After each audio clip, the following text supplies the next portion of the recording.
Have you heard of the story of the man who shot and unalived his daughter's boyfriend at Calabar? If you have not heard of the story, I would like you to feel free, calm down, listen, relax, because I have the full gist of the story for you.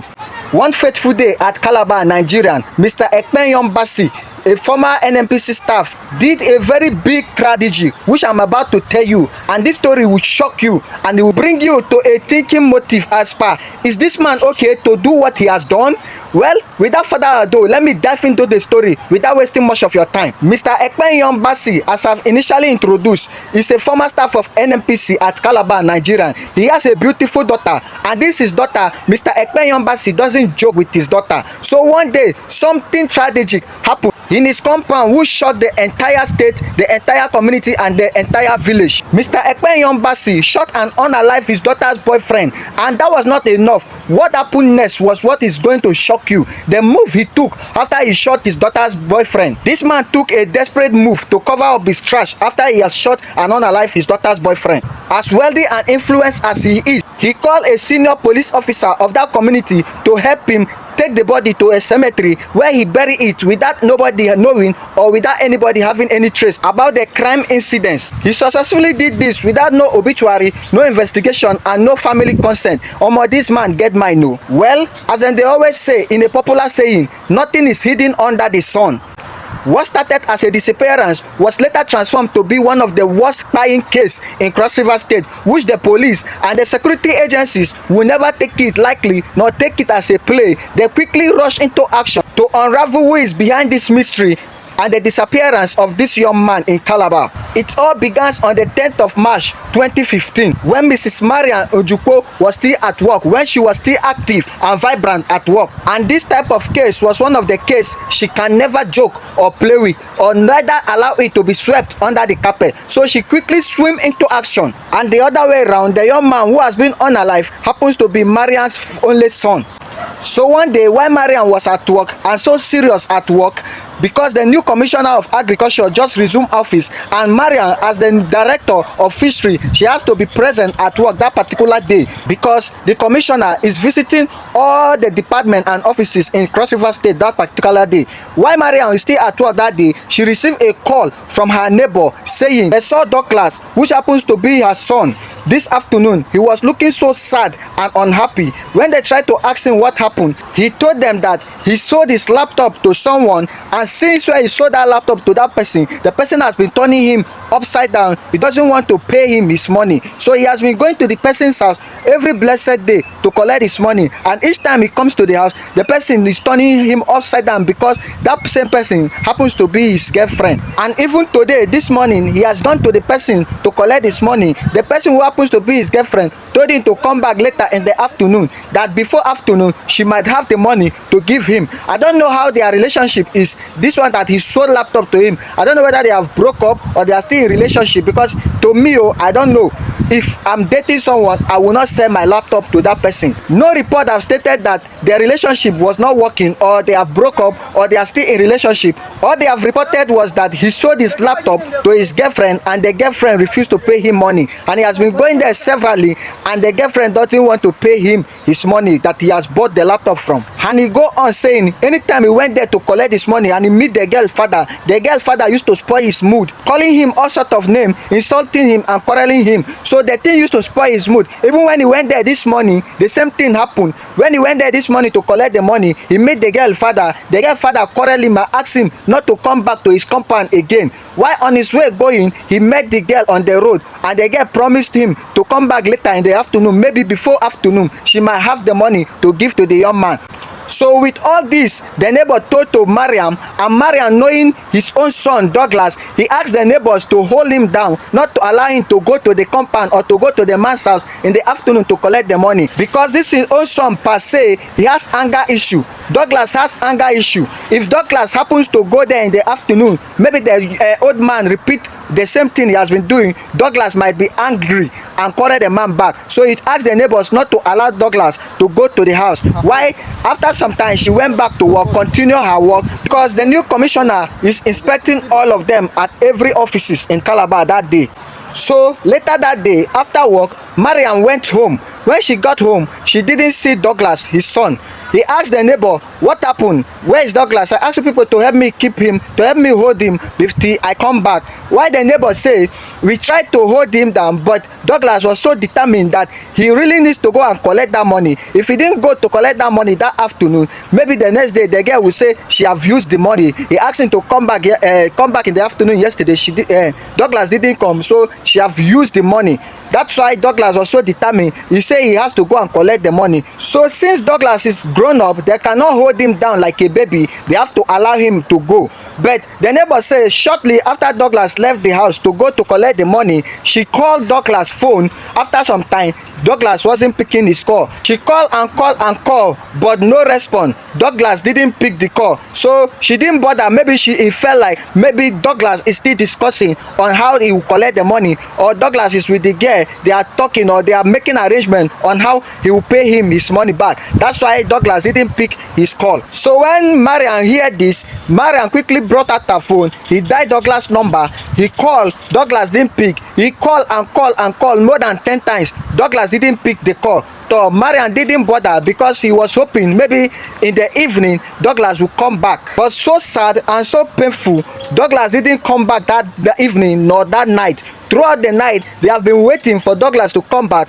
Douglas didn't come back. So Mariam was so worried and so worried she couldn't sleep throughout that night, because Douglas, his own son, has never slept outside. Douglas, his own son, has never stayed outside till the next day. So this new development from Douglas sleeping outside was so strange to Mariam. So Mariam couldn't sleep throughout that night, and because Douglas was not picking his call also. So this made Mariam so worried that she couldn't even rest all through the night. He was walking up and down all the neighbors' compound, was disturbing them. If they could help her and reach Douglas that night. After the whole drama at night without reaching Douglas, the next morning Mariam took up her phone. She tried to reach Douglas, but this time around Douglas' phone was switched off. So this made Mariam so worried, to the extent that he involved the husband, because all the effort to reach Douglas was to no avail. They tried to reach him, they couldn't. His phone was switched off, and there's nowhere they can find him to. He doesn't keep friendship or that, because he's not a wayward child. They didn't train him to be a wayward child where he could sleep outside or could go to his friend's house and not to come back. So they were so worried they couldn't reach him for 2 complete days.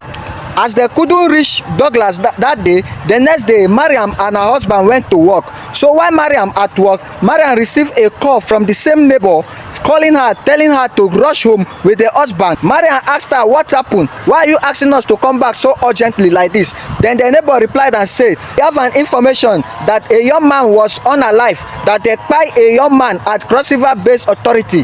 When Mariam heard this, Mariam said they should help her and go and check to see if the kpai body is Douglas' body. Then the neighbor replied Mariam and said, we also heard that they have taken the kpai body to Federal Housing Police Station. And you know, if a body is being taken to police station, it's only the relatives of the body they can allow to go for in search of it. So you have to come back, you and your husband, from work, so that we will go together to the police station to see whether the kpai body there is Douglas' own. Since Douglas' phone numbers are not going, and we have not seen Douglas for some days now. So when Mariam heard this, Mariam quickly reached out to the husband. Immediately, Mariam and the husband rushed to the police station. When they were at the police station, they were waiting for the DPO at the station, when a car just drove in, and somebody quickly pointed at the person inside the car, saying he was the one that shot that young man. When Mariam heard this, Mariam didn't bother, because he didn't know whether the kpai body there is her son or not. And after a little while, they were invited inside the DPO's office. While they were inside the DPO's office, Mr. Ekpen Yombasi went inside, but it didn't take long, he left out again. Still on the case, the DPO asked them what happened, why did they visit the police station? So Mariam's husband has to tell the DPO, saying, we have not seen our son for some days now, and this our son is someone who doesn't stay outside. So we are so bothered and so worried for us not to see him for some days, and his line are not going.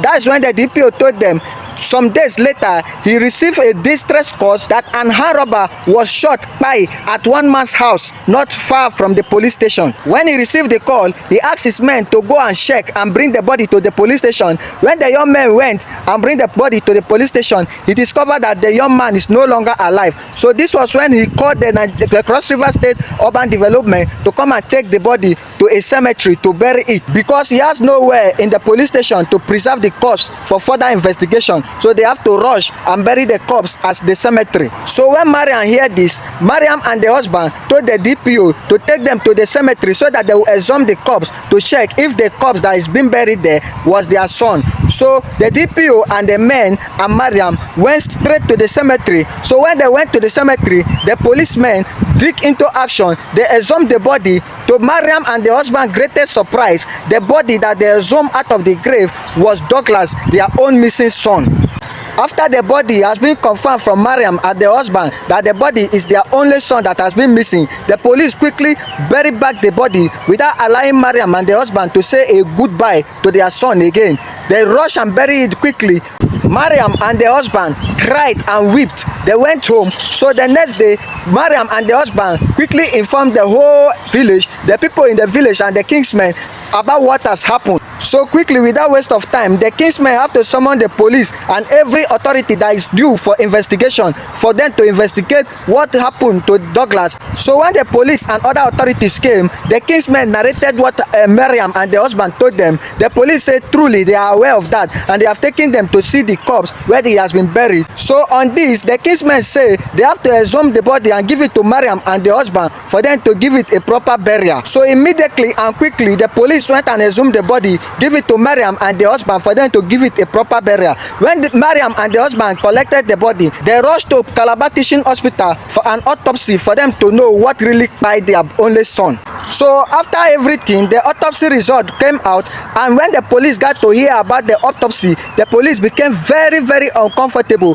The DPO became so worried to the extent that he has to send his men to the family of Mariam, requesting them to come over to the police station that he want to have a conversation with them. But Mariam's husband, who happens to be a lawyer and a barrister, refused to follow the policemen to the station, because at this point, Mariam's husband was already smelling an omen, a sign that he don't understand. So he told them to go, that they will hear from his lawyer. His lawyer is going to write them at the station. So at this point, a formal petition was written to the Assistant Commissioner of Police of Cross River State, wrote to the governor of the state, also wrote to the State House of Assembly, telling them about the crime that happened in their community, which their DPO has been trying to sweep it under the carpet. At this point, things began to change. The DPO and his boys began shivering. Their legs was being shaken. They are no longer comfortable in their work, because the governor of the state ordered the state CID of Zone 6 at Calabar to take over the case, because he needed a good result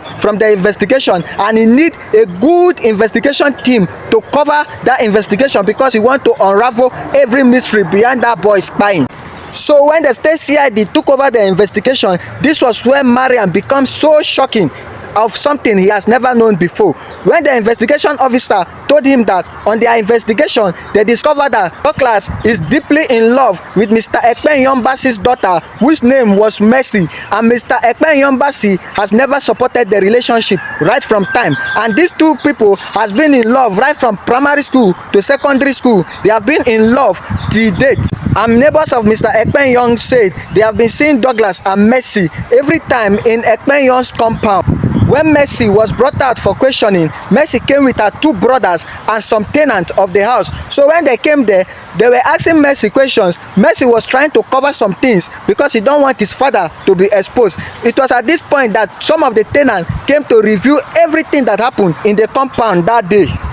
The tenant said she was in her room resting that hot afternoon when she heard Mr. Ekpen shouting a thief to be caught. Immediately she rushed outside to see what's going on. All of a sudden, she saw a tall boy running towards the Cross River State-based authority, and behind was Mr. Ekpen chasing the boy with a gun, with a rifle. The boy ran with force straight to the gate, trying to escape through the gate. And Mr. Ekpenyong, noticing that if the boy go through the gate and he want to pursue the boy through the gate, the boy might escape. So he decided to jump the fence. While he was trying to jump the fence so that he would block the guy at the front, the neighbor say he quickly rushed to Mr. Ekpenyong, begging him to let the boy go. Since the boy don't run across the gate, he should allow the boy go. But Mr. Ekpenyong pushed the lady away and jumped the fence to pursue the guy. After Mr. Ekpenyong have left, the neighbor say moments later she heard 2 gunshots at the air, which ended Mr. Douglas' life. When the Assistant Commissioner of Police asked Mr. Ekpenyong who gave him the gun that he used, Mr. Ekpenyong replied and said it's his 2 sons. That his son, one is an immigration officer and one is an Air Force officer. So the 2 of them gave him guns that he kept in his house. So where the story became so interesting was that this gun license has expired since 5 years ago, and Mr. Ekpenyong is still using the guns. And when the police asked him, why did your 2 sons give you guns when you are not a military person, the man replied and said the gun is used for hunting. And the Assistant Commissioner of Police also asked the DPO, why do you rush to bury this boy without further investigation? That means for you to rush and bury this boy, you are trying to cover up this man's crime. In this case, you are also involved in the crime. We are not going to spare you in this crime. So on March 21, 2018, Mr. Ekpenyong Bassey was charged to pay by hanging for the murder case of Douglas, the 22-year-old boy who he shot and pie. However, with his words and power and influence, he felt he would bypass the judgment by going to the Court of Appeal so that he can appeal his pie sentence. But may Douglas' soul continue to rest in peace, and may God Almighty give the family the fortitude to bear the loss of Mr. Douglas. And also share this video, may it go viral. See you on our next post.